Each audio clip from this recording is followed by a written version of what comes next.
আজি আমি কালিৰ চেপ্টাৰটোৰ কণ্টিনিউ কৰিম শৈভিজম আৰু বৈষ্ণৱিজমৰ এইটোৰ কালি আমি তাৰ অবজেক্টিভছ ইন্ট্ৰডাকশ্যন এইখিনি আলোচনা কৰিছিলোঁ। আজি ইয়াৰ তাৰপিছত অৰিজিনেল ডেভেলপমেণ্ট অফ অৰিজিনেলখিনিও কালি আলোচনা কৰা হৈছিলে। এতিয়া আমি বৈষ্ণৱিজমৰ যিখিনি বাকী আছিলে এইখিনি আলোচনা কৰিম। চ' এইটো ভক্তি মুভমেণ্টৰ পাৰ্ট হয়। মেইনলি বিভিন্ন ধৰণৰ সাধু আৰু চেইন সাধুসকলৰ আলোচনা লৈহে এইটো ষ্টাৰ্ট হৈছিলে। চ' ইয়াতে ধাৰ্মিক মেইন ফিলচফিকেল যিটো স্পেয়াৰ্ছ আৰু ধাৰ্মিক বস্তুবিলাক লৈহে ইয়াতে মেইনলি আলোচনা কৰা হৈছিলে।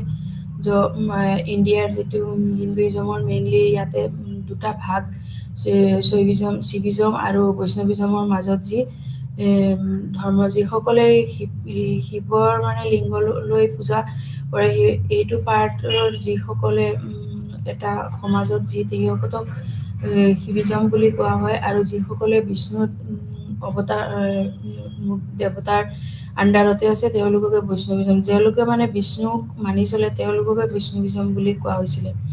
চ' ইয়াতে মেইনলি বৈষ্ণৱ ফিলচফাৰ্ছৰ আণ্ডাৰত মেইনলি ৰামানুজ বা ফিলচফাৰ্ছ তেওঁ আছিলে। তাৰপিছত ভক্তি মাৰ্গৰ লৈ বহুত আলোচনা কৰিছিলে, যিবিলাক আমি আগৰ চেপ্টাৰতো পাইছিলোঁ, যি ৰামানুজা আৰু শংকৰাৰ বিষয়ে।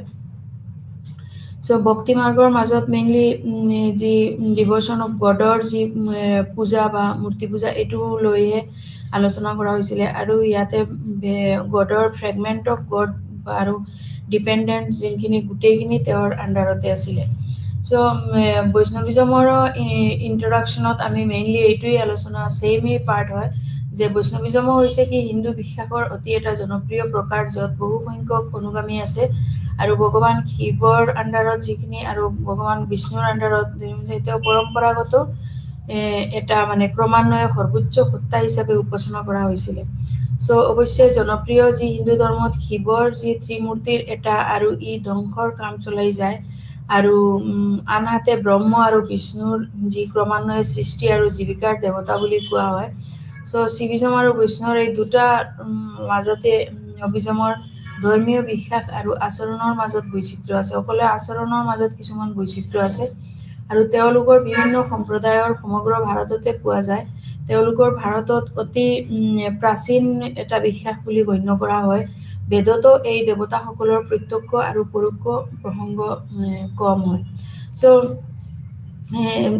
এইখিনিৰ মাজত বৈষ্ণৱিজমৰ যি প্ৰশংসনীয় শিভিজমৰ যিটো ভাৰতৰ আটাইতকৈ পুৰণি আৰু প্ৰাক ঐতিহাসিক ধৰ্ম বুলি কোৱা হয়। সম্ভৱতঃ বিশ্বৰ ভিতৰতে শিভিজমত আকৌ প্ৰশংসনীয় নহয়, কিয়নো ই আটাইতকৈ পুৰণি ধৰ্ম, কিন্তু ই এতিয়াও বহুতো লোকৰ দ্বাৰা প্ৰচলিত এক জীৱন্ত ধৰ্ম হয়।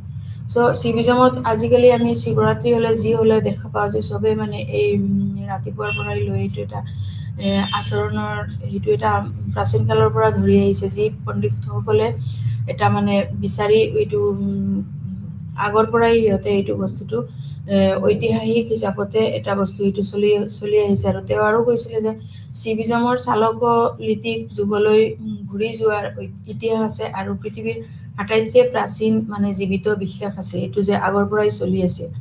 কিন্তু বৈষ্ণৱিজমত যে দুটা ভাগ আছিলে, এটা মাধৱৰ মতে এটা আছিলে আৰু শংকৰাৰ মতে আছিলে।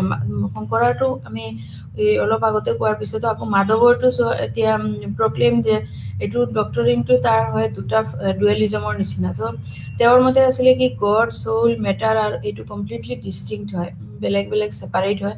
আৰু মুক্তিটো আমি গডৰ পৰা যি এটা মুক্তি মেইনলি হ'ল কি মুক্তি, আমি যি পৃথিৱীত যি হওক এইটো মুক্তি এটা বিচাৰোঁ। আমি এটা সময়ত গৈ জীৱনৰ লাষ্ট সময়ত গৈ আমি সকলোৱে এইটো বস্তুটো আছে যে আমি ধৰ্মৰ প্ৰতি বেছিকৈ অলপ আগ্ৰহী হৈ যাওঁ, আৰু তেতিয়াহে আমি নিজৰ মনৰ পৰা বা যি এটা মুক্তি বিচাৰোঁ, এইটো যে মোক্ষ বুলি কৈছিলে তেতিয়া।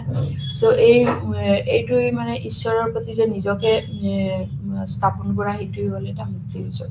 চ' শিৱৰ এইটো যে বৈদিক যুগৰ পৰাই অন্যতম এইটো বৈষ্ণৱিজমেই হওক আৰু শিৱজিমক হওক দুটো সৰু দেৱতা ৰুদ্ৰ শিৱৰ সৈতে সম্পৰ্কিত বুলি কোৱা হৈছিলে আৰু ৰুদ্ৰৰ গুণাগুণবোৰ জীৱিকাৰ দৰে প্ৰকাশ কৰে যে তেওঁ এজন বায়ুমণ্ডলীয় দেৱতা আছিলে আৰু তেওঁ যথেষ্ট ভয়ংকৰ আৰু ধ্বংসাত্মক মানে সকলোৱে যেনেকা তেতিয়া হিন্দু ধৰ্মীসকলে এইটো এটা ধ্বংসাত্মক বুলি শাৰীৰিক মানি লয় আৰু তেওঁ পশু বলিৰ প্ৰভু বা প্ৰকৃতিৰ ধ্বংসাত্মক শক্তি যেনে ধুমুহা বজ্ৰাপাত বন জুইৰ সৈতেও সম্পৰ্কিত চ' শিৱৰ এইবিলাক বিৱৰ্তন যজুৰ্বেদত পোৱা যায় আৰু য'ত 100টা নাম তেওঁৰ বাবে দায়ী আছে এই নামৰ মাজত যেনেকা পশুপতি বা নীলগ্ৰীৱ তাৰপিছত এইবিলাক মই কালিও এইখিনি আলোচনা কৰিছিলোঁ চ' তেওঁৰ বহুত কেইটাত নামত তেওঁক জনা যায় তাৰপিছত 20th চেঞ্চুৰীত আকৌ ৰামানুজৰ পিছত নিম্বাৰ্ক বুলি এজন আছিলে তেওঁ এইটো মাধৱৰ প্ৰচিড কৰিছিলে যে ডিভৰ্টি অফ কৃষ্ণ আৰু এই কৃষ্ণৰ আণ্ডাৰত যি মথুৰা বা যি জন্মস্থান আছিলে কৃষ্ণৰ এইবিলাকৰ মাজতো তেওঁ যথেষ্ট এটা লৈ আলোচনা কৰিছিলে তাৰপিছত ব্ৰাহ্মণৰ এই গোপাল কৃষ্ণৰ যিবিলাক ৰাধাৰ লগত এইবিলাক তেওঁ বিভিন্ন ব্ৰিফ এটা লিখিছিলে ব্ৰহ্মসূত্ৰ বুলি এই নিম্বাৰ্ক কয় চ' এইবোৰৰ ওপৰতেও আমি যথেষ্ট এটা আলোচনা কৰিব পাৰোঁ যে শিৱজমৰ যি গুণাগুণ এইবিলাক তাৰপিছত মহাভাৰত তাৰপিছত ৰামায়ণ এইবোৰৰ পৰাও আমি এটা যথেষ্ট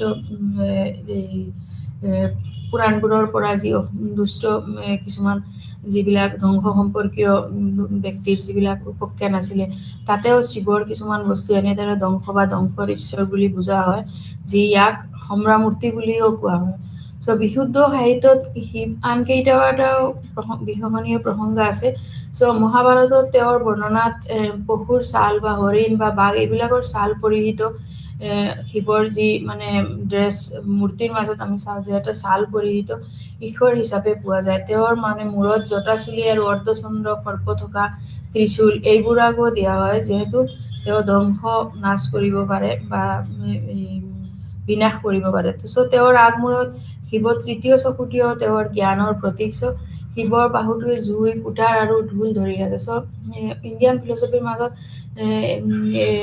যি ফিলচফিৰ যোনটো এইটো চিলেবাছত যি চেপ্টাৰ আমাৰ আছিলে এইটোৱে হ'ল মানে চবতকে লাষ্ট যি চেপ্টাৰটো আছিলে যি শিৱিজম আৰু বৈষ্ণৱিজমৰ ওপৰতে দিয়া হৈছে আৰু চ' ইণ্ডিয়ান ফিলচফিৰ যি কালচাৰখিনি এইবোৰৰ ধৰ্মৰ ওপৰতেও মেইনলি ভিত্তিত চ' এতিয়াৰ পৰা যে এইটো বস্তু নতুন বা তেনেকুৱা নহয় যেতিয়া হিন্দু উপত্যকাৰ সভ্যতাৰ যুগতো শিৱক জনাজাত আছিলে আৰু যেতিয়া বৈদিক ৰুদ্ৰক তলুৱা বা শিৱৰ সৈতে চিনাক্ত কৰা হৈছিলে তেতিয়াও এটা সংমিশ্ৰণ আহিছিলে চ' উপনিষদিক যি বিজ্ঞাপনৰ সময়ত যি শিৱৰ বৈদিক প্ৰান্তত ঘোষিত হৈছিলে আৰু মহাদেৱ হিচাপে উচ্চ স্থান দিয়া হৈছিলে তেওঁক শিৱক মহাদেৱ বুলিও কোৱা হয় চ' কিছুমান যেতিয়া পৰ্যটকসকল আহে কিছুমান তেতিয়া তেওঁলোকেও এইবিলাক বস্তুত পুৰণি যি নিৰ্দিষ্ট মেগাজিনিজ আছে এইবিলাক তেওঁলোকে অনুসৰণ কৰে আৰু যি গুপ্তসকলৰ যুগত শিৱৰ উপাসনাৰ যথেষ্ট এটা গুপ্ত যুগত গুৰুত্ব লাভ কৰিছিলে কিন্তু শিৱিজমতো আকৌ ভক্তি আন্দোলনত কেৱল যে দক্ষিণ ভাৰতলৈহে বিচাৰি পোৱা যায় আৰু উক্ত এক বৃহৎ মানে উচ্চতাতো উপনীত হয় ত' ফিলচফাৰ্ছৰ মাজত যিবিলাক এই বৈষ্ণৱিজমৰ ওপৰত মাধৱ তাৰপিছত ৰামানুজা শংকৰা তেওঁলোকে যথেষ্টখিনি এইবিলাকৰ ওপৰত ইণ্ডিয়ান ফিলচফিত লিখিছে যিবোৰত পশু মীন আছিল তেওঁলোকে পশুত এইটো লিটাৰেলি মিনছ কৰিছিলে ওৱান অফ দ্য এইটো বাউন মানে পশুপতি বুলি কয় চ' শিৱৰ যি সিদ্ধান্ত এইটো ছাৰ্ভিচ বা ৱৰ্শ্বিপ যি সেৱা বা পূজা এই দুটাৰ লগতে ৰিলেটেড আছিলে এইটো এটা পাৱাৰফুল মিনছ মানে যে গডৰ গ্ৰেচ হিচাপত এটা পাৱাৰফুল মিনছ বুলিও কোৱা হৈছিলে শিৱৰ যোনখিনি তো কিছুমান বস্তু যেনেকা বৈষ্ণৱিজমত উৎসৱ যেনেকা আভাধৰ্মীয় পৰম্পৰাৰ পৰা বৈষ্ণৱিজমৰ উৎসৱ ষ্টাৰ্ট হৈছিলে আৰু কিছুমান পণ্ডিতে আকৌ ইয়াক বৈদিক পৰম্পৰাতহে বিচাৰি উলিয়ায় চ' বৈদিক যুগৰ পৰা যিটো ট্ৰেডিশ্যনেল লৈ আহিছিলে তেওঁলোকে মানে কিছুমান যি ঋষিসকলে বা পণ্ডিতসকলে তেতিয়াৰ পৰাহে এইটো বিচাৰি ওলোৱাই, যিটো মানে বৈদিক যুগত চলি আছিলে। চ' বিভিন্ন বৈষ্ণৱ সম্প্ৰদায়তো এইটোতো অলপ সম্প্ৰদায় আছে চব বৈষ্ণৱিজমত। ত' তাতেও বিভিন্ন সম্প্ৰদায়ত কি কৰে, তেতিয়া ঈশ্বৰৰ যি বিভিন্ন ধাৰণাত পোৱা সৰ্বোচ্চ এটা বিষ্ণুৰ বিবিধ ধাৰণা লৈ উৎপত্তিৰ কথা কোৱাৰ ওপৰতো নিৰ্ভৰ কৰা হয়। চ' সেইবোৰৰ আকৌ বেদত পোৱা যিবিলাক অনুসৰি বিষ্ণুৰ ধাৰণাত যেনেকা ষ্টেপবিলাকত ধৰি আহিছে, যেনেকা নাৰায়ণৰ ধাৰণা বা দৰ্শনীয় দেৱতা এইবোৰৰ ধাৰণা বা বাসুদেৱৰ ধাৰণা।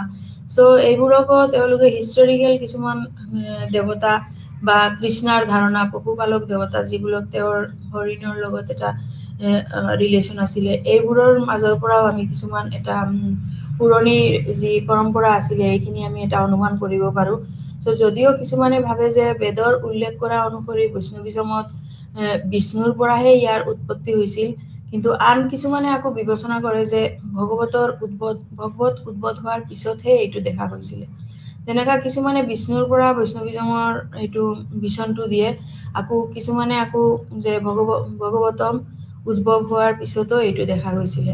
চ' দক্ষিণ ভাৰতীয় বিষ্ণুৰ অভিযমৰ সন্দৰ্ভত কিছুমানে বিবেচনা কৰে যে দক্ষিণৰ কৃষ্ণ ধৰ্মবাদুৰৰ য়াদৱাস্কৰ পৰা আৰম্ভ হৈছিলে, যাক পণ্ডিতীয় দেশৰ উপনিষদ স্থাপন কৰা এইটো বিষ্ণু লোকসকলৰ এটা অংশ বুলি কৈছে। যিহেতু কিছুমান যিবিলাক পণ্ডিতীয় দেশ আছিলে, যেনেকা যিসকলে এইবিলাক ধৰ্ম ফল' কৰে বা ৰিলিজিয়াছ হয়, তেওঁলোকে যেনেকা কৃষ্ণক ফল' কৰাও বহুত। চ' এইবোৰতো তেওঁলোকে বৈষ্ণৱিজমৰ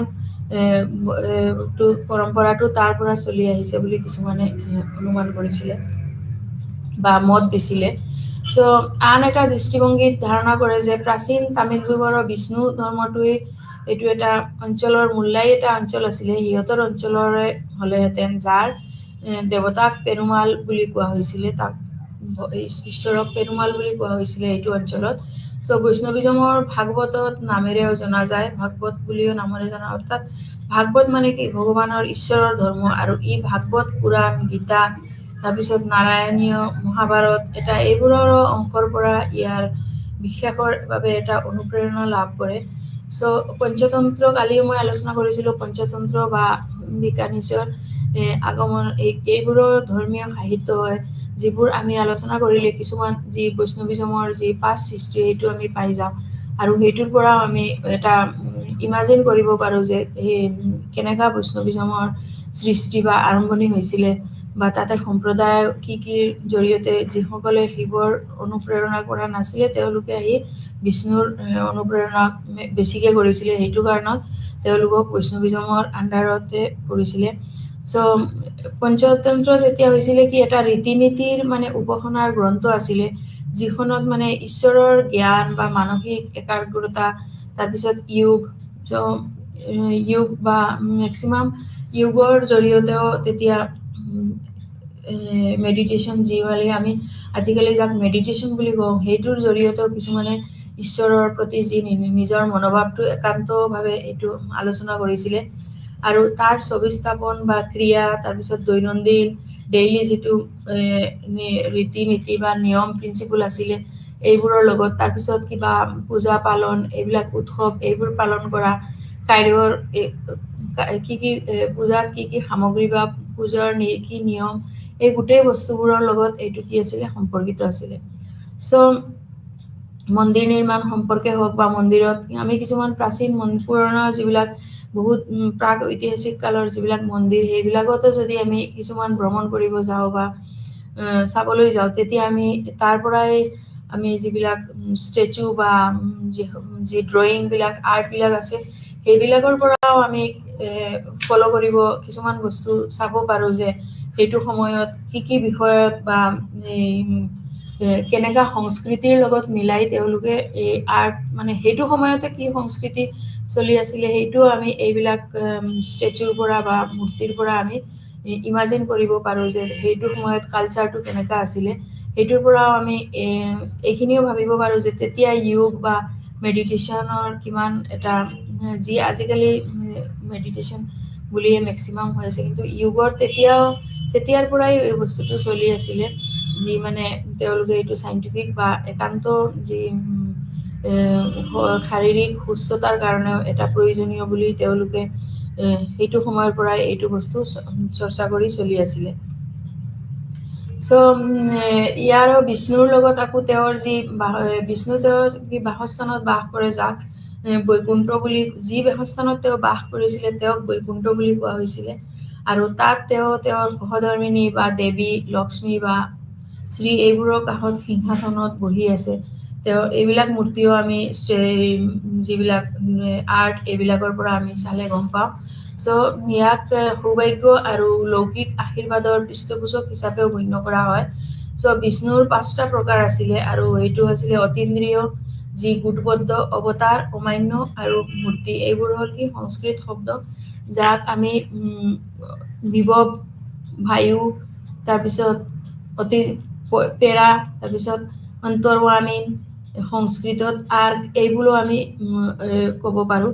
চ' অতীন্দ্ৰিয় হিচাপে ঈশ্বৰৰ 6টা গুণ আছিলে, যেনে জ্ঞান, প্ৰভুত্ব, শক্তি, তাৰপিছত পুৰুষত্ব আৰু বৈভৱ। এইখিনি তেতিয়া বিষ্ণুৰ মাজতে তেতিয়া ঈশ্বৰৰ জ্ঞান বুলি তেওঁলোকে পইণ্ট দিছিলে। আৰু ঈশ্বৰৰ গোটবদ্ধ যি ৰূপবোৰ আছে তেওঁলোকৰ 4টা, তেওঁলোক হ'ল কি বাসুদেৱ, শংকৰাজ, আনা আৰু প্ৰদ্যুম্না এণ্ড অনিৰুদ্ধ। চ' এইখিনি আছিলে তেওঁৰ গোটবদ্ধ ৰূপবোৰ, যি আমি কালি শিৱজমৰ সময়তো এইখিনি আলোচনা পইণ্টবিলাক কৰিছিলোঁ। চ' এই ভাগবিলাকত বৈষ্ণৱিজমৰ লগতো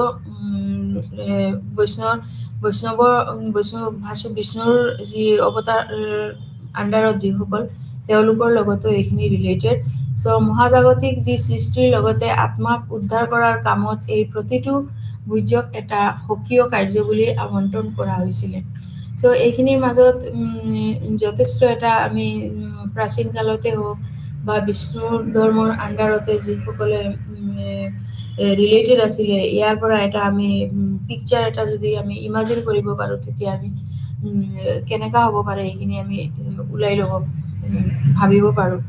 চ' এই বিষ্ণুৰ যি বাসস্থানো কেনেকুৱা হ'ব পাৰে, এইখিনিও আমি এই মেক্সিমাম যিবিলাক প্ৰাচীন কালৰ মন্দিৰ বা আছিলে, তাত গ'লে আমি এইবিলাক তাৰ হিষ্ট্ৰীটোৰ পৰা আমি চাব পাৰোঁ। চ' ফিলচফিকেল যি শিৱিজমৰ বৈষ্ণৱিজমৰ মাজত যি আছিলে, শিৱিজমৰ মাজত কেইটা ভাগ আছিলে, কিন্তু বিষ্ণুবিজমৰ মাজত সম্প্ৰদায় কেইটামান বেলেগ বেলেগ আছিলে, যাৰ মাজত কিছুমান বস্তু যেনেকৈ ঈশ্বৰ আৰু আত্মাৰ যি প্ৰকৃতি আছিলে, যেনেকা শিৱৰ সিদ্ধান্তৰ মতে ঈশ্বৰ তেওঁৰ অপৰিহাৰ্য প্ৰকৃতিৰ সময় আৰু স্থানৰ সীমাৰ দ্বাৰা যি স্থিৰ, অপৰিৱৰ্তনীয় আৰু অপৰিসীম আছিলে। তেওঁ সকলো মানে অভিজ্ঞতামূলক জ্ঞান অতিক্ৰম কৰে। চ' তেওঁৰ কোনো নাম আৰু ৰূপো নাছিলে। চ' এই 8টামান ঈশ্বৰীয় গুণক ঈশ্বৰৰ আৱশ্যকীয় চৰিত্ৰ বুলি কোৱা হৈছিলে। এইবোৰ হ'ল কি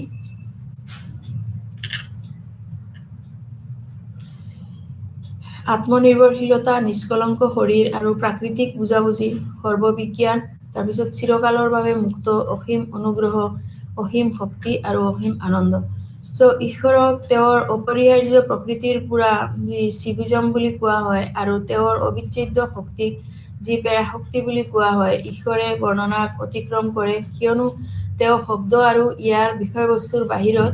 চ' যদিও ঈশ্বৰে সকলোবোৰ অতিক্ৰম কৰে, তথাপিও তেওঁ সেই সকলোবোৰ মাজত বিয়পি পৰে, আৰু তেওঁলোকৰ আভ্যন্তৰীণ শাসক হিচাপেও সকলো জীৱত অপৰিহাৰ্য। চ' ঈশ্বৰে তেওঁৰ সীমাহীন যি সহানুভূতিৰ বাবে আত্মাৰ হিতৰ বাবে বিভিন্ন ৰূপ আৰু নাম ধাৰণ কৰে।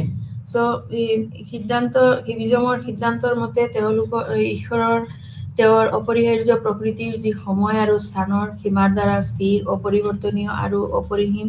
চ' তেওঁ সকলো এইটো অভিজ্ঞতামূলক জ্ঞানৰ অতিক্ৰম কৰিছিলে। বৈষ্ণৱিজমত আকৌ যি অকলে এইটোৱেই নহয়, তো আত্মাৰ যি ক্ষমতাত বিশ্বাস, এইটো ঈশ্বৰৰ আমি যে আত্মাৰ প্ৰতি আত্মাৰ এটা ক্ষমতা আছে, এইটো যে বিশ্বাস কৰিব পাৰোঁ, সেইটোও এটা আমাৰ পাৱাৰ হয়, যি আমি এইটো যিবিলাক আমি ধৰ্মৰ বা ঈশ্বৰৰ পৰাই পাইছোঁ। চ' এই সিদ্ধান্তটো যি আত্মাৰ ক্ষমতাৰ বিশ্বাস কৰে, চ' ঈশ্বৰৰ সৈতে ইয়াৰ কিছুমান গুণো আছে। এইটো হ'ল কি এটা বুদ্ধিমান সত্তা কিন্তু সৰ্বজ্ঞ নহয়। ইয়াৰ শক্তি আৰু আভ্যন্তৰীণ কি হয় অন্তৰ্দৃষ্টি আছে আৰু ই কেৱল ঈশ্বৰৰ অনুগ্ৰহে বুজি পায়। চ' যিহেতু ইয়াৰ ভিতৰত দৈৱত্ব আছে সেয়েহে ই ঈশ্বৰক জানিব পাৰে। চ' বিষয়টোত এইটোৱেই নাই যে দুষ্টতাৰ পৰা আঁতৰি থাকিবলৈ আৰু ভাল অনুসৰণ কৰাৰ ইচ্ছা শক্তি থকাৰ বাবে ই ঈশ্বৰৰে সহায়তে নিজকে মালা আক্ৰান্ত হোৱাৰ পৰা যি জীৱনৰ পৰা মুক্তি লৈ উন্নতি কৰিব পাৰে। চ' কেইবাখনো বিদ্যালয়ে আত্মাৰ অস্তিত্ব অস্বীকাৰ কৰে, যি মেক্সিমাম যিবিলাক ইণ্ডিয়ান ফিলচফিত মেক্সিমাম স্কুল আছে যিবিলাকে আত্মাৰ যি এটা অস্তিত্ব আছে সেইটো অস্বীকাৰ কৰে যে আত্মা বুলি কোনো বস্তু নাই যি আমাৰ শৰীৰৰ সৈতে এইটো, কিন্তু কিছুমানে আকৌ আত্মাৰ যে এটা অস্তিত্ব আছে সেইটো স্বীকাৰ কৰে।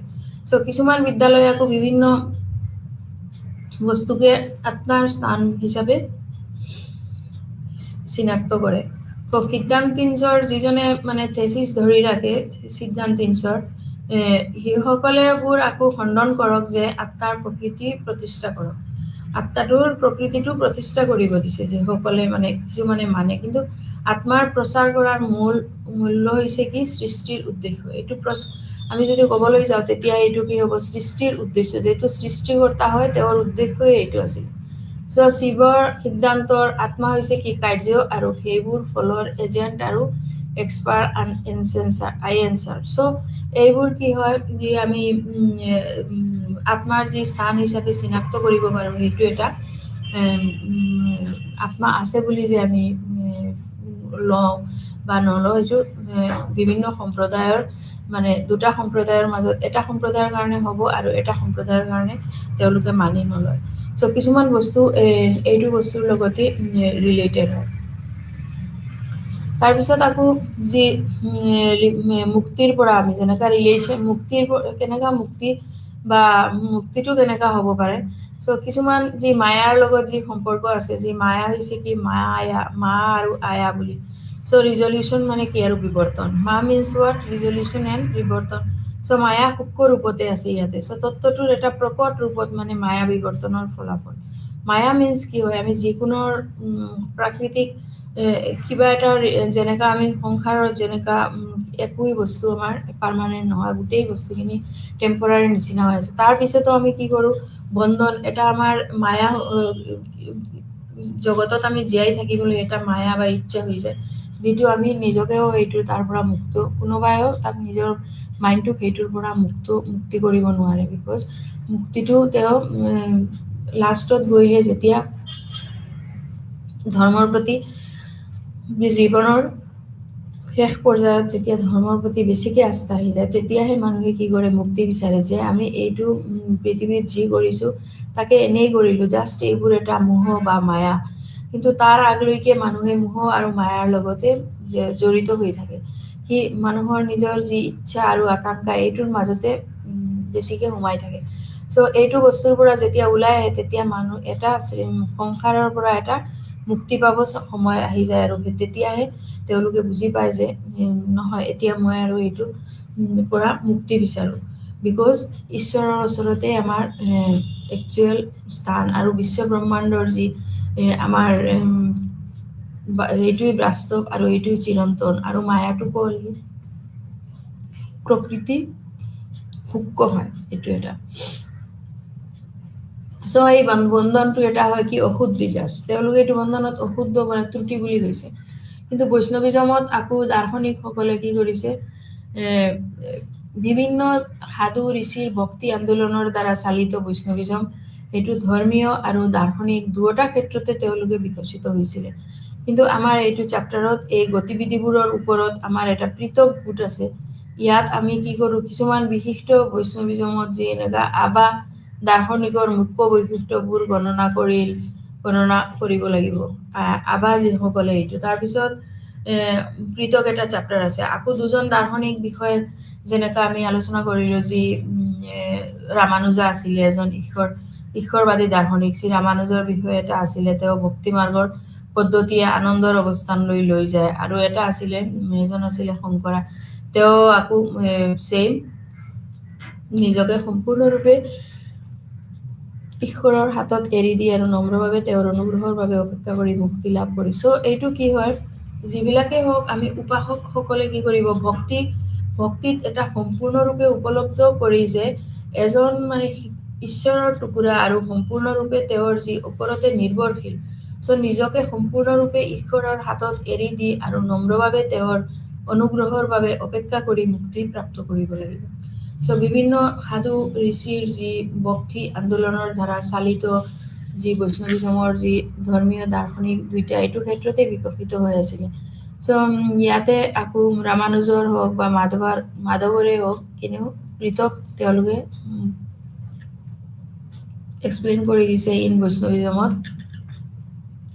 যাতে মোকাবিলা কৰিবলৈ যদি যাওঁ তেনেহ'লে বৈষ্ণৱ দাৰ্শনিকসকলৰ ভিতৰতে আটাইতকৈ ডাঙৰ আছিল কোন, ৰামানুজা। আৰু তেওঁ আছিলে কি হয়, ঈশ্বৰবাদী দাৰ্শনিক আছিলে। আৰু তেওঁলোকৰ পাঠত অৱশ্যে ৰামানুজা আৰু মাধৱৰ ওপৰতে এটা ছেপাৰেট চেপ্টাৰ হয়। আৰু আমি এই দুজনে দাৰ্শনিকৰ বিষয়ে অৱগত কৰিছোঁ যে তেওঁলোকৰ মোকাবিলাত এইটো বৈষ্ণৱিজমৰ দাৰ্শনিকসকলৰ ভিতৰত আটাইতকৈ ডাঙৰ আছিলে ৰামানুজা।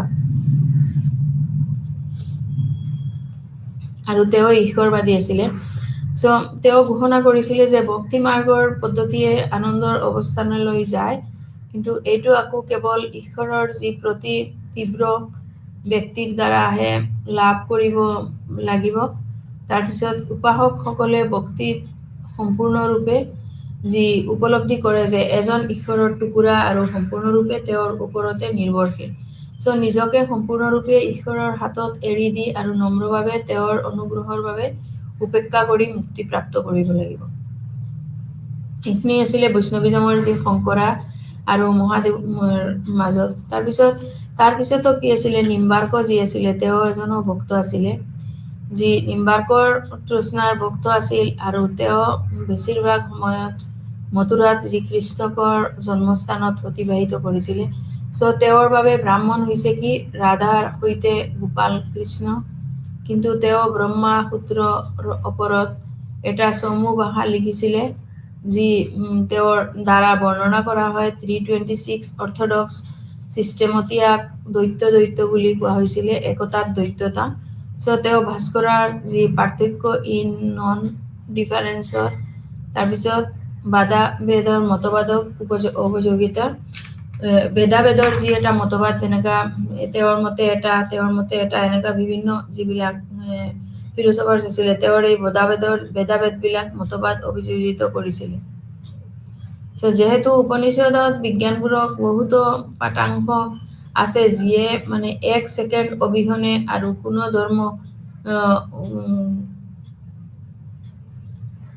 ধৰ্মৰে কোনো গুণ অবিহনে সৰ্বোচ্চ সত্তাৰ কথা কৈছে, তেওঁক অগণন গুণাগুণৰ অধিকাৰী বুলি বৰ্ণনা কৰা হয়। আৰু পাঠাংশৰ সংখ্যা ব্যাখ্যা কৰাটো অসুবিধা হয়। চ' এডভাইটিনসকলে যদি মায়াৰ মতবাদ আৰু বাস্তৱৰ দুটা স্তৰৰ মত আনি গুণগুণ অথবা গুণহীন যি সঁচাতকে দ্বৈততাৰ তত্ত্বক সমৰ্থন কৰে, সঁচাকৈয়ে বাস্তৱ আৰু আপাত দৃষ্টিত বাস্তৱ। চ' ভাস্কৰাৰ বেদাবেদৰ মতবাদে এজন ব্ৰাহ্মণক উপস্থাপন কৰে যাৰ অসংখ্যজনক গুণাগুণ আছে, কিন্তু কোনো পাৰ্টিকুল অবিহনে নাই। ডেট মিনছ হোৱাট, যি নিম্বাৰ্কৰ যি ভক্তি আছিলে, তেওঁৰ এইটো কি হয়, বেছিভাগ সময় তেওঁ মথুৰাতে কৃষ্ণাকৰৰ জন্মস্থানত অতিবাহিত কৰিছিলে। চ' তেওঁৰ এইখিনি আইডিয়া যি অৰ্থডক্স বা চিষ্টেমেটিকত দ্বৈতপ্ৰীত বুলি কোৱা হৈছিলে, এইটো একাত্মত দ্বৈততা হয়। তাৰপিছতটো হ'ল কি, এই শিৱিজম আৰু বৈষ্ণৱিজমৰ মাজতে জনপ্ৰিয় ধৰ্মীয় আৰু যি শিৱিজমৰ মাজত এটা বস্তু আছিলে, যি তেওঁলোকৰ মাজত বিভিন্ন কেইটামান ভাগ আছিলে। যি ভাগৰ মাজত আকৌ কেইটামান যেনেকা এই শিৱ সিদ্ধান্তৰ বা বিৰা শৈৱিজম, তাৰপিছত কাশ্মীৰ শৈৱিজম, এনেকা এটা পশুপতি তেনেকা বেলেগ বেলেগ ভাগ আছিলে, যিবিলাক ফিলচফিকেল স্কুল আছিলে শিৱিজমৰ মাজত। চ' এইবিলাকৰ মাজত পশুপতিজৰ এইটো হৈছে উত্তৰত আটাইতকৈ পুৰণি শিৱা পৰম্পৰা আছিলে, যি তেওঁলোকৰ ক্ষেত্ৰত তপস্বী প্ৰৱণতা বহুত প্ৰমাণিত হৈছিলে, যদিও তেওঁলোকৰ মতবাদবোৰে সাংখ্য আৰু যোগাযোগ দৰ্শনৰ মতবাদৰ সৈতে ঘনিষ্ঠতা প্ৰকাশ কৰে। চ' তেওঁলোকে এই বিদ্যালয়বোৰৰ পৰা নিজকে পৃথক কৰে আৰু তেওঁলোকৰ শিৱ একেশ্বৰবাদৰ ওপৰতে গুৰুত্ব দিয়ে। চ' তেওঁলোকৰ বাবে শিৱা সম্পূৰ্ণৰূপে স্বতন্ত্ৰ আৰু উত্তৰ সহায়ত যি কাৰণ। চ' প্ৰকৃতি আৰু আত্মা হৈছে প্ৰভাৱ আৰু ঈশ্বৰৰ যি ইচ্ছাত নিহিত। চ' মুক্তিপ্ৰাপ্ত আত্মাবোৰ শিৱৰ সৈতে চিৰকালৰ বাবে সম্পৰ্কিত হৈ পৰে আৰু তেওঁলোকৰ যৌগিক অনুশীলনত নিৰ্জনতাত শিৱাৰ সৈতে নিৰন্তৰ ধ্যানৰ সম্পৰ্ক থাকে। চ' সেইকাৰণেই তেওঁলোকে সঘনাই সমাধিস্থললৈ যায় আৰু তেওঁলোকৰ ৰীতি নীতিৰ প্ৰথাবোৰ প্ৰায় বিদ্ৰোহী বুলি গণ্য কৰা হৈছিলে। চ' কল্পালিকাজৰ নামত অধিক চৰম গোটে সাংসাৰিক যিকোনো বস্তুৰ প্ৰতি এক আড়ম্বৰপূৰ্ণ উদাসীনতাত বিকাশ কৰে, যি ফিলচফিকেল স্কুল শিৱিজমৰ যিটো ফিলচফিকেল স্কুলৰ পাৰ্ট আছিলে এইটোৰ মতে। তাৰপিছত আৰু এটা আছিলে কাশ্মীৰ শিৱিজমৰ, যিহেতু আলোচনা কৰিছিলোঁ আমি, যি নৱম শতিকাত কাশ্মীৰত শিৱিজম এক মননিষ্ঠিক ৰূপ বিকশিত হৈছিলে আৰু এই সম্প্ৰদায়টোক যি ত্ৰিকা শাস্ত্ৰ বা কেৱল ত্ৰিকা শৈৱিজম বুলি কোৱা হৈছিল। ত্ৰিকাৰ মৌলিক গ্ৰন্থসমূহ হৈছে কি সিদ্ধান্ত তন্ত্ৰ আৰু মালিনী তন্ত্ৰ আৰু বামাকা তন্ত্ৰ। এই গ্ৰন্থবোৰৰ চৰিত্ৰত আনন্দদায়ক দাৰ্শনিক চিন্তাৰ সলনি কিছুমান ধৰ্মীয় তান্ত্ৰিক থাকে। এইটো হ'ল কি বাসুগুপ্ত আছিলে, যিয়ে প্ৰথমে তেওঁৰ শিৱাসূত্ৰৰ প্ৰণালীবদ্ধভাৱে ত্ৰিকা আলোচনা কৰিছিলে। তাৰপিছত পিছলৈ ইয়াক সমানন্দ, উৎপলদেৱ আৰু ভাস্কৰাচাৰ্য, অভিনৱগুপ্ত আৰু ক্ষেমাৰাজা আদিৰ দৰে চাৰ্ভাইভ চিন্তাবিদসকলে বিকশিত কৰিছিলে। চ' কাশ্মীৰ শৈৱিজমৰ ঈশ্বৰ, আত্মা আৰু আত্মপদাৰ্থৰ তিনিটা কাৰণ তিনিটা নীতিৰ অধীনত প্ৰকাশ পৰম ব্যৱহাৰ কৰে। চ' অদ্বৈতৰ দ্বাৰা প্ৰভাৱিত হৈ কাশ্মীৰী যি শৈৱিজমক শিকায় যে শিৱ হৈছে কি এক প্ৰকাৰৰ বাস্তৱ, যাৰ পৰা বাকী সকলোবোৰৰ উদ্ভৱ হৈছে। চ' এইবোৰ হ'ল আমাৰ বিভিন্ন স্কুলছ অফ শিৱিজমৰ। তাৰপিছত বীৰা শিৱিজমত যদি যাওঁ আমি, সেইটো হ'ল কি কৰ্ণাটকৰ এটা উত্তৰ পশ্চিম অংশত দ্বাদশ শতিকাৰ আৰম্ভণিতে এক চাৰ্ভাইভ বুলি ধৰ্মীয় আন্দোলন হিচাপে বীৰা শৈৱিজম হিন্দু বীৰা শৈৱিজম বা লিংগইটিজমৰ গতি লাভ কৰিছিলে। চ' লিংগায়ত ধৰ্মটো আটাই শিৱ আগামাছৰ ওপৰত আধাৰিত আছিলে। পৰম্পৰাই বিশ্বাস কৰে যে ই অতি পুৰণি আৰু ইয়াৰ 5জন তপস্বীৰ দ্বাৰা প্ৰতিষ্ঠা কৰা হৈছিলে, যেনে একৰমা আৰু পণ্ডিত ৰাধাম ৰেভানা, তাৰপিছত মাৰুলা আৰু বিচ্ছেদা, যাক শিৱা মূৰৰ পৰা উদ্ভৱ হোৱা বুলি গণ্য কৰা হৈছিলে। চ' অৱশ্যে তেওঁ শ্ৰী বাচেৱাৰাক প্ৰতিষ্ঠাপক বুলি কোৱা হৈছিলে, শ্ৰী বাচেৱাৰাক প্ৰতিষ্ঠাপক বুলি গণ্য কৰা হৈছিলে, কিন্তু তেওঁ পৰম্পৰাগত হিন্দু ধৰ্মৰ পৰা আঁতৰি আহিছিলে আৰু পবিত্ৰ সত্তা অনুষ্ঠানৰ মাজেৰে যাবলৈ অস্বীকাৰ কৰি অৰ্থহীন ৰীতি নীতিৰ বিৰুদ্ধে প্ৰতিবাদ কৰিছিলে। চ' বীৰা শৈৱাৰ এইটো শব্দটো এটা কটুৰ শিৱজৰ হোৱাৰ পৰা আহিছে। চ' লিংগায়ত ধাতুৰ যি বাকচ এটাত আবদ্ধ এটা সৰু লিংগ দ্বাৰা প্ৰকৃত কৰা হয়, যিটো তেওঁলোকে ডিঙিত পিন্ধে। চ' তেওঁলোকে আত্মিকভাৱে সকলো আভিজাত পাৰ্থক্য ত্যাগ কৰে আৰু মহিলাসকলক পুৰুষৰ সৈতে সমান মৰ্যাদা প্ৰদান কৰে। চ' তেওঁলোকে কঠোৰ নিৰামিষভোজী আৰু তেওঁলোকে সকলো ধৰণৰ যাদু আৰু যাদুৰ বিৰোধিতা কৰে। চ' এইবিলাক যি স্কুল আছিলে বিভিন্ন চিভিজমৰ মাজত, এইবিলাকৰ মাজতো আমি যদি তাৰ বিভিন্ন ধৰণৰ এইটো পিকচাৰটো ওলাই লওঁ, তেনেহ'লে তাৰ মাজত যে ডিফাৰেঞ্চখিনি এইখিনিও আমি ক্লিয়াৰকে যদি আপোনালোকে এইটো যেনেকা শিৱ সিদ্ধান্ত বা কাশ্মীৰী স্কুল এইবোৰ যদি নেটত চাৰ্চ কৰি যিবিলাক পিকচাৰ আছে এইবিলাকো যদি ওলাই লয়, তেতিয়াও তাৰ মাজত এটা কি হ'ব, ডিফাৰেঞ্চখিনি ধুনীয়াকে তেতিয়া চকুৰ মাজত আহি যাব পাৰে যে পিকচাৰৰ মাজত যি ছেপাৰেটখিনি, তেতিয়া আৰু কনচেপ্টটো ক্লিয়াৰ হৈ যাব। চ' শিৱ সিদ্ধান্ত হৈছে কি, তামিল চিলভাইজৰ বিকশিত দৰ্শনৰ এক প্ৰণালী। চ' শৈৱ আগমজৰ উপানিষ আৰু বিজ্ঞাপন, তাৰপিছত তিৰমূৰাৰাই আৰু মেহেংকাই সশস্ত্ৰৰ ওপৰত আধাৰিত আছিলে। চ' সিদ্ধান্ত আক্ষৰিক অৰ্থ হৈছে প্ৰতিষ্ঠিত সিদ্ধান্ত। ত' শিৱ সিদ্ধান্ত ভগৱান শিৱ উপাসনা কৰা সকলোৰে এক নিৰ্ণায়ক দৰ্শন বুলি দাবী কৰা হয়। চ' দক্ষিণ ভাৰতত এই দাৰ্শনিক ব্যৱস্থাটো বহুতো জনপ্ৰিয় হৈ আহিছে আৰু শিৱ সিদ্ধান্তৰ আগাম বুলি কোৱা হয়। চ' আগামাজ সমাপ্তি, যদিও আগামাত্মিক পৰম্পৰাৰ ফলাফল হয়, ই কেতিয়াও বৈদিক পৰম্পৰাক প্ৰত্যাখ্যান নকৰে আৰু বেদবোৰ সাধাৰণতে উৎস হিচাপে ধৰি ৰখা হয়। চ' বন্দেজ আৰু লিবাৰেশ্যনৰ মাজত যিবিলাক মুক্তি আৰু যি বন্ধন, যেনেকা যেতিয়াবা আমি বন্ধন এটাৰ লগত বহুত ক্ল'জ হৈ যাওঁ, তাৰপিছত এইটোৰ পৰা আকৌ ওলাই আহিবলৈ আমি যেনেকা এইটোৰ পৰা এটা সময়ত আমি মুক্তি বিচাৰোঁ, ছেম তেনেকা ঈশ্বৰৰ যিবোৰ নীতি নিয়ম আছে, এইবোৰতো তেনেকা এটা মুক্তিৰ হিচাপ আছে, যিবোৰ আমি ঈশ্বৰৰ লগতে কৰি লওঁ। কিন্তু মেইনলি যি ধাৰ্মিক ৰীতি নীতিবোৰ, এইবোৰৰ লগতে তাৰ ঈশ্বৰ আৰু আত্মাৰ যি প্ৰকৃতি হয়, এইখিনিৰ লগতো ৰিলেটেড হৈ আছে। চ' শিৱ সিদ্ধান্তৰ মতে যে ঈশ্বৰ তেওঁৰ অপৰিহাৰ্য প্ৰকৃতিৰ সময় আৰু স্থানৰ সীমাৰ দ্বাৰা স্থিৰ বা অপৰিৱৰ্তনীয় আৰু অপৰিসীম।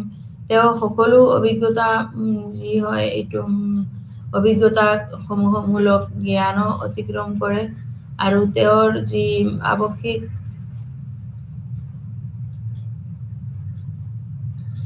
নিম্নলিখিত 8টা সক্ৰিয় ঈশ্বৰীয় গুণক ঈশ্বৰৰ আৱশ্যকীয় চৰিত্ৰ বুলি কোৱা হয়।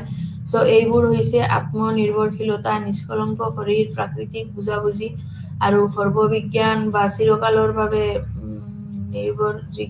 নিৰ্ভৰশীলতা। চ' নিষ্কলংক শৰীৰ, প্ৰাকৃতিক বুজাবুজি হয় আৰু তেওঁৰ অবিচ্ছিন্ন শক্তিক পৰাশক্তি বুলিও কোৱা হয়। চ' ঈশ্বৰে বৰ্ণনাক অতিক্ৰম কৰে, কিয়নো তেওঁ শব্দ আৰু ইয়াৰ বিষয়বস্তু বাহিৰত। যদিও ঈশ্বৰে সকলোবোৰ অতিক্ৰম কৰে, তথাপিও তেওঁ সেই সকলোবোৰৰ মাজত বিয়পি পৰে আৰু তেওঁলোকৰ আভ্যন্তৰীণ শাসক হিচাপে সকলো জীৱিত অপৰিহাৰ্য হয়। আৰু ঈশ্বৰে তেওঁৰ সীমাহীন যি সহানুভূতি বাবে আত্মাৰ ভিতৰতে বিভিন্ন ৰূপ আৰু নাম ধৰণ কৰে। যেনেকা আমি দেৱতাসকলৰ মাজত বহুত কেইটা পাৰ্ট বা ডিভিশ্যন পাওঁ, ছেম তেনেকা ইয়াতে কেইটামান সিদ্ধান্ত বা বেলেগ বস্তুবোৰ আছে। চ' ইয়াৰ মাজতে আমি বিভিন্ন যি নিম্বাৰ্কৰ কনচেপ্ট পালোঁ, তাৰপিছত বৈষ্ণৱিজমৰ ফিলচফিৰ যিটো সম্বাদ সেইটোও পালোঁ। এণ্ড তাৰ মাজতে কি আছে, যিবিলাক অৰিজিন অফ চিভিজমৰ যিটো, এইটো হ'ল কি oldest prehistoric Shaivism in India, এইটো হ'ল oldest Shaivism prehistoric in India আৰু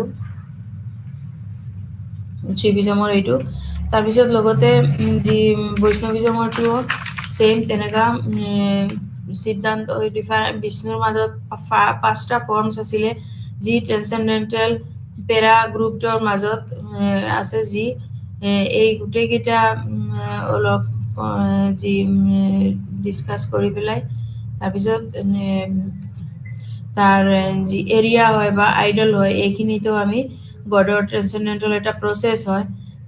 এইটো বস্তুটো আমি যি নিজৰ যি ভিউটো আছে, তেওঁলোকে এইটো বেলেগকে প্ৰদান কৰিছে।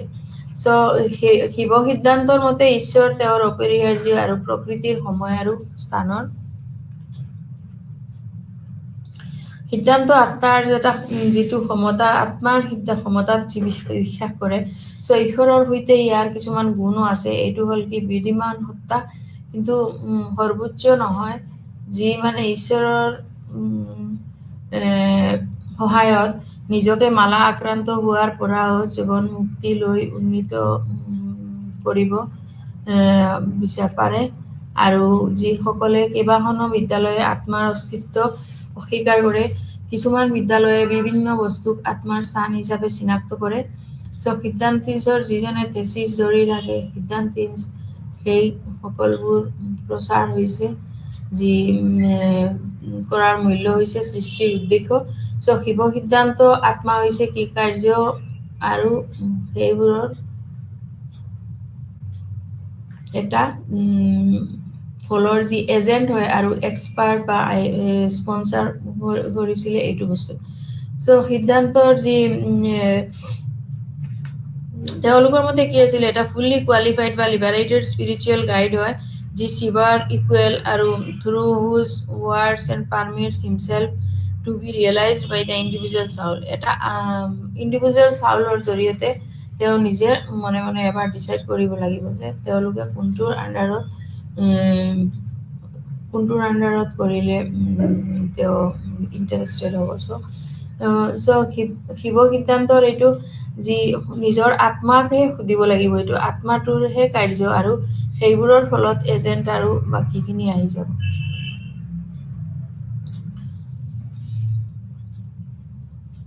তাৰপিছত যি ফিচাৰ্ছ আছিলে নিম্বাৰ্কছৰ কনচেপ্ট অফ গড, নিম্বাৰ্কৰ ব্ৰাহ্মণৰ গোপাল কৃষ্ণৰ যি আলোচনা কৰিছিলে ৰাধাক লৈ, চ' এইটো তেওঁলোকৰ নিয়তিৰ হয়।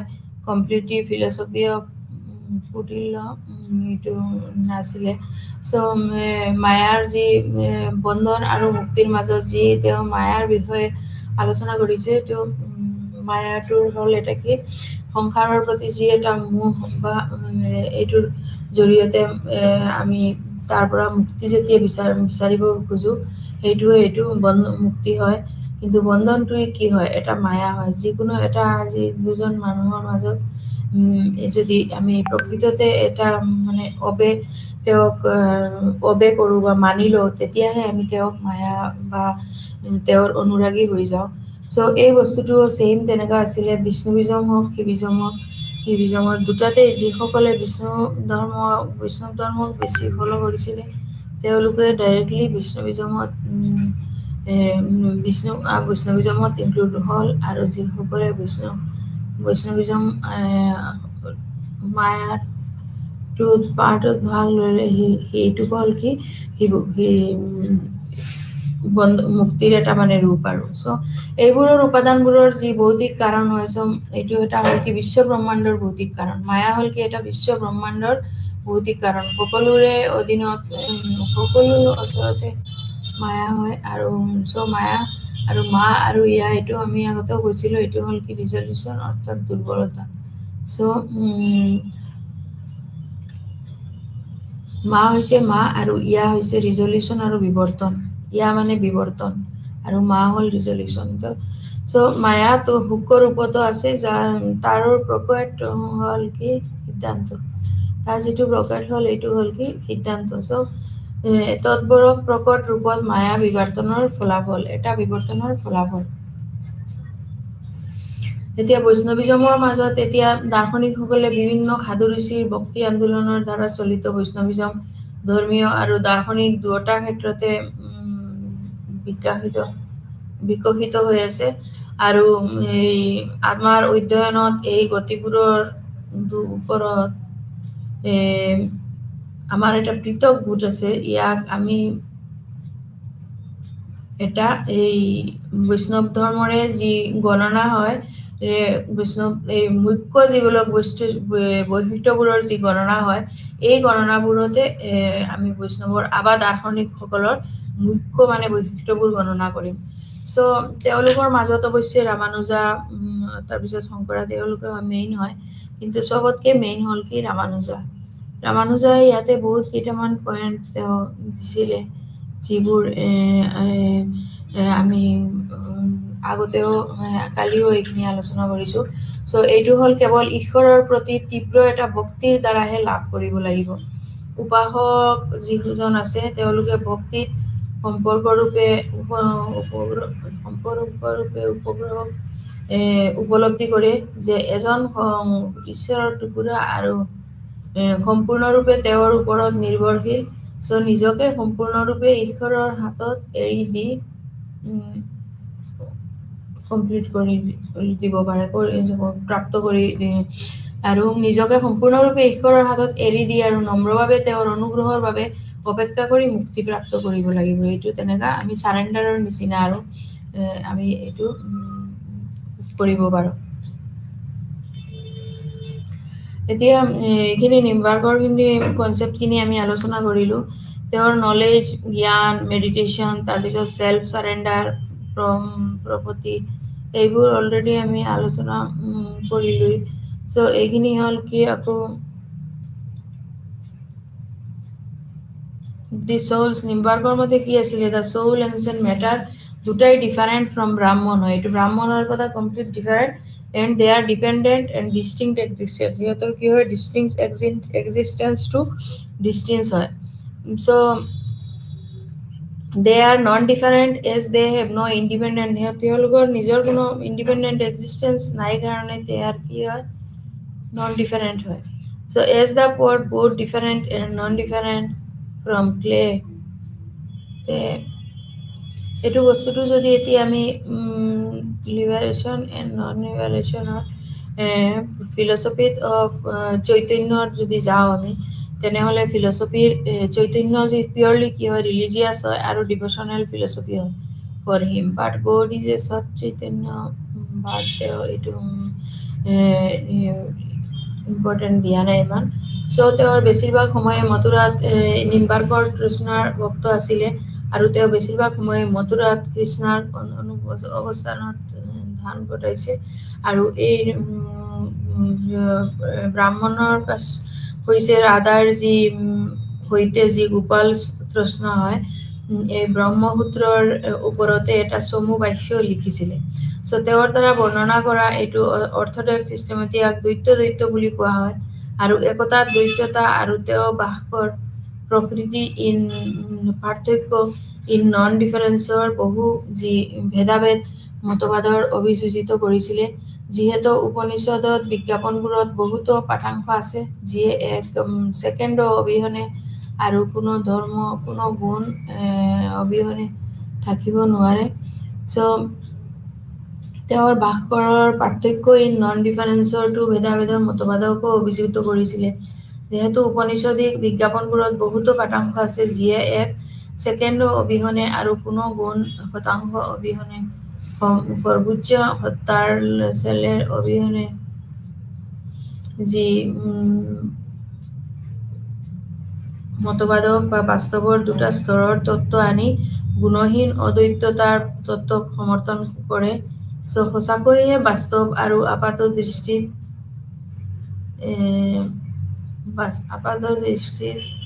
এইটো এটা বাস্তৱৰ দুটা স্তৰৰ তত্ত্ব আমি গুণহীন অদ্বৈততাৰ তত্ত্বক সমৰ্থন কৰে।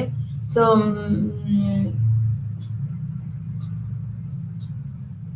ভাস্কৰৰ ভেদাভেদৰ মতবাদে এজন ব্ৰাহ্মণক উপস্থাপন কৰে আৰু যাৰ অসংখ্যজনক গুণাগুণ আছে কিনা সেইটোও প্ৰতিকূল অবিহনে এইটো শিবিজম আৰু বৈষ্ণৱিজমৰ অভিযম কৰে। চ' শিবিজম আৰু বৈষ্ণৱিজমে হৈছে কি জনপ্ৰিয় ধৰ্মীয় আৰু দাৰ্শনিক পৰম্পৰা, যি মধ্যযুগৰ পৰম্পৰা, যি কি হয় মধ্যযুগৰ মতে তেওঁলোকৰ ধৰ্মীয় বিশ্বাস আৰু আচৰণৰ বিভিন্ন সম্প্ৰদায়ো আছে, য'ত ঈশ্বৰ, আত্মা আৰু বিশ্বৰ বিভিন্ন দাৰ্শনিকৰ ধাৰণা আছে। এতিয়া ঈশ্বৰৰ বিষয়ে যি ইণ্ডিয়ান ফিলচফাৰ্ছ আছে মেক্সিমাম, তেওঁলোকৰ ধাৰণাও কি আছে, বিভিন্ন ধৰণৰ বিভিন্ন ভিউ আছে, বিভিন্ন স্কুলৰ মতে বিভিন্ন আছে। চ' এইবোৰৰ মতবাদ যদি আমি চাবলৈ যাওঁ তেনেহ'লে গোটেইখিনি চ' তথাপিও তেওঁলোকৰ সকলোৰ মাজত এটা যি ভক্তি আৰু প্ৰেমৰ নিদৰ্শন আছে, সেইটো এটা উমেহী আটকৈ সত্য। কিয় তিনিটা যিমান সম্প্ৰদায় আছে, হিন্দুইজম এণ্ড বৈষ্ণৱিজম, তেওঁলোকে একো তেনেকা যে ছেপাৰেটলি চব গোটেই বস্তু তেনেকা ডাইৰেক্টলি তেওঁৰ পুৰণি জীৱিত যি পৰম্পৰা আছে সেইটোৰ পৰাই চলি আছে। আৰু কিছুমান বস্তু ছাডেনলি অলপ চেঞ্জ হৈছে, যিটোৰ কাৰণে আমিও এইটো চেঞ্জ কৰিবলৈ বাধ্য হৈ আছোঁ।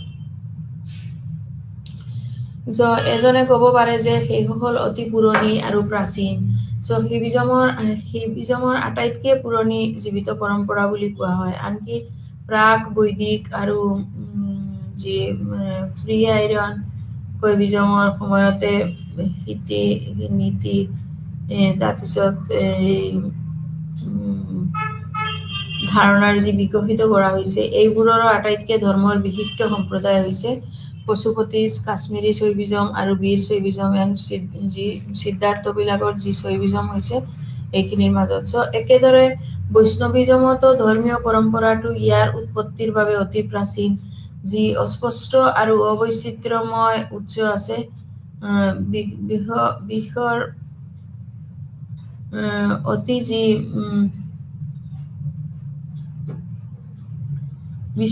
বিশুক যি বিষ্ণুক যি সৰ্বোচ্চ উচ্চ পদত তেওঁৰ দিয়া হৈছিলে, আৰু বিষ্ণুৰ ওপৰ পাঁচটাকৈ গুৰুত্বপূৰ্ণ ৰূপ আছে, আৰু যাৰ দ্বাৰা তেওঁ নিজকে তেওঁৰ ভক্তসকলৰ ওচৰতো প্ৰকাশ কৰে। যিটো তেওঁৰ নিজৰ যি ভক্তসকল আছে, এইটোৰ মাজতো তেওঁৰ যি ৰূপবিলাক আছে এইখিনি তেওঁ প্ৰকাশ কৰিছিলে। আৰু ভক্তিৰ দৰ্শন বহুতো বিষ্ণুত আভাস যি সম্প্ৰদায়ত ভালদৰে বিকশিত কৰিছে, সেইটো বিকশিত কৰি দাৰ্শনিকসকলক তেওঁলোকৰ ভিতৰত ৰামানুজা, মাধৱা, বল্লভা আৰু নিম্বাৰ্কা আৰু কৈতনীয়া মন কৰিবলগীয়া হয়। আমি কিছুমানে এই চিন্তাবিদসকলৰ যি পুনৰাবৃত্তিৰ বিষয়বস্তু এইটোও বৰ্ণনা কৰিছোঁ, যিবিলাক ৰিপিট হৈছে বা যিবিলাকে আকৌ মানে বৰ্ণনা যাতে কনচেপ্টটো ক্লিয়াৰ হয়, সেইটো কাৰণে এইবিলাক আকৌ পইণ্ট আঁকিব পৰা হৈছে। ডেট মিনছ হোৱাট এই বিষ্ণুৰ যি পাঁচটা গুৰুত্বপূৰ্ণ ৰূপ আছিলে, তাৰ বাবে আপুনি কৈছিলে যে বৈষ্ণৱিজমৰ বিভিন্ন ভক্তি সম্প্ৰদায় আছে, এইটো ৰাইটাৰৰ মতে। আৰু তাৰ মতে দৰাচলতে যি বৈষ্ণৱিজমৰ অভিজমত বহুতো নৃত্যাসিক উপাদান আৰু আৱেগতাকিক উপস্থিতি হৈ আছে। তেওঁলোকৰ ভিতৰত ৰামানুজা আৰু মাধৱ এইখিনি হৈ আছে।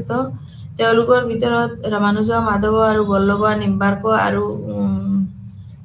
কেতনীয়া মন কৰিবলগীয়া হয়। আমি এইটো এটা কুৱেশ্যন ইয়াতে আহিব পাৰে, যি চাৰিজন সাধু বা দাৰ্শনিক, যি বৈষ্ণৱৰ সাধু বা দাৰ্শনিক বৈষ্ণৱিজমত দুজন সাধু বা দুজন দাৰ্শনিকৰ নাম লিখা, তেতিয়া কি লিখিবা? ৰামানুজা, মাধৱা, বল্লভা আৰু নিম্বাৰ্ক। এই চাৰিজনে আছিলে তেতিয়াৰ পুনৰাবৃত্তিৰ যি বিষয়বস্তু আছিলে এইখিনি আছিলে। ফিলচফি অফ চৈতন্য, তাতে এটা পাৰ্ট আছে যি নিম্বাৰ্কৰ পিছত আমি পাইছিলোঁ philosophy of Chaitanya. Chaitanya purely কি আছিলে? ৰিলিজিয়াছ আৰু ডিভ'চনেল পাঠক।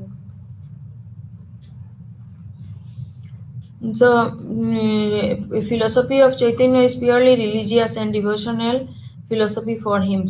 God is Satchit Ananda. God হল কি? Satchit আনন্দৰ এটা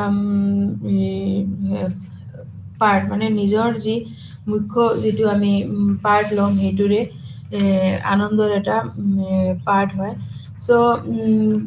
বাট কিছুমান ছাৰ্ভিচ আছে যেনেকৈ কৃষ্ণৰ, তাৰপিছত ফিলচফি অফ চৈতন্য এইটো ডিজায়াৰ নকৰে, nothing can but exclusive service. The relation between the souls and the world is one hand and one heart is technically and called God and Saul, so the relation of Chaitanya Vedabed is incomprehensible difference and non-difference.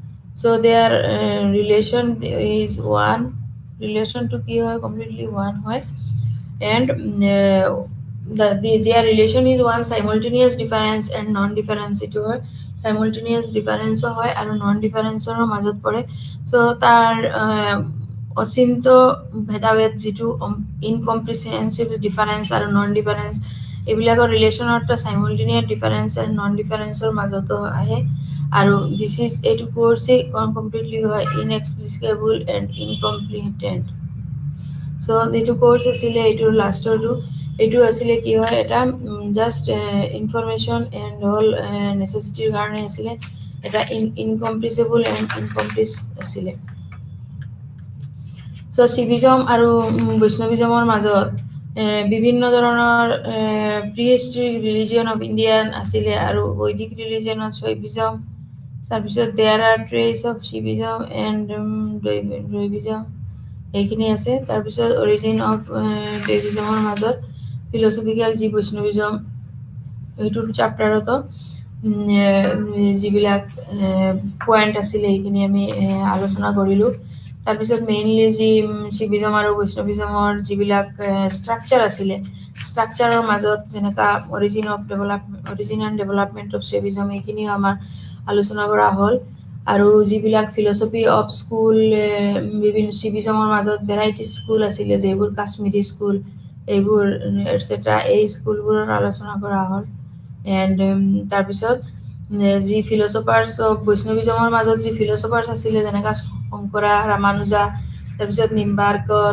এইবোৰ আছিলে তেওঁলোকৰ চেপ্টাৰটো আলোচনা কৰা হ'ল চ' ভক্তিৰ দৰ্শন মতে ইয়াতে বৈষ্ণৱৰ আটাইতকৈ সম্প্ৰদায়ক ভালদৰে বিকশিত হৈছে ভক্তিৰ দৰ্শন হিচাপত বৈষ্ণৱিজমতো মানে বিষ্ণুৰ আণ্ডাৰত যোনসকল চ' বহুত বিশিষ্ট বৈষ্ণৱ সাধুসকলৰ দাৰ্শনিক আছে আৰু বাকী যিসকল তেওঁলোকৰ ভিতৰত ৰামানুজা মদিবা আৰু বল্লভা নিম্বাৰ্ক আৰু কেতুবিয়া মোহন এইবোৰো হৈছিলে চ' আমি কিছু পৰিমাণে এই চিন্তাবিদসকলৰ পুনৰাবৃত্তিৰ বিষয়বস্তু বৰ্ণনা কৰিছোঁ তেওঁলোকৰ ভিতৰত ৰামানুজা আৰু মাধৱা বল্লভা নিম্বাৰ্ক এইবোৰ হ'ল এটা মন কৰিবলগীয়া আৰু বাকী যিসকলো আছে তেওঁলোককো আমি যে তেওঁলোকৰ ইম্পৰ্টেঞ্চ নাই তেনেকুৱা নহয় কিন্তু ইম্পৰ্টেঞ্চ এইসকলৰ বিষয়ে দিয়া হৈছে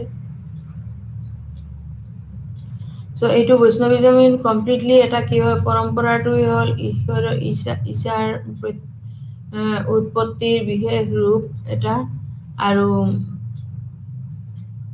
ভক্তসকলৰ ওচৰতেও এইটো প্ৰকাশ কৰা হৈছে যে বৈষ্ণৱিজমৰ মাজত বিভিন্ন ভক্তি সম্প্ৰদায় আছে যিসকলৰ মাজত বৈষ্ণৱিজমৰ অভিজমত বহুতো নৃতাত্ত্বিক উপাসনা আছে তাৰপিছত এইটোৰ মাজত কি আছে তেওঁলোকৰ মাজত নৃত্যও আছে যেতিয়া যোনদিনাখন এইটো তেওঁলোকে এইবিলাক কিবা উপবাস বা এটা ভক্তিৰ দৰ্শন কৰা হয় এইদিনাখনতে কি হয়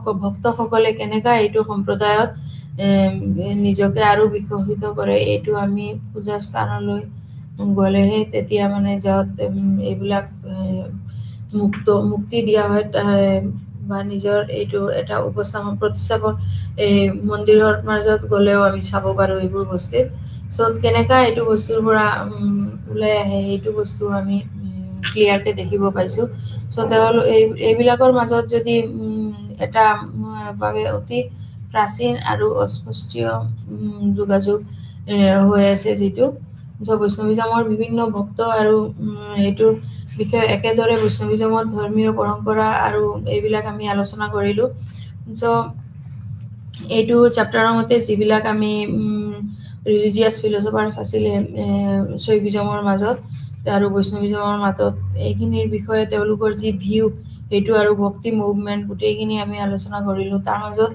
যি বৈষ্ণৱিজমৰ মাজত যি শংকৰা বা ৰামানুজাৰ বা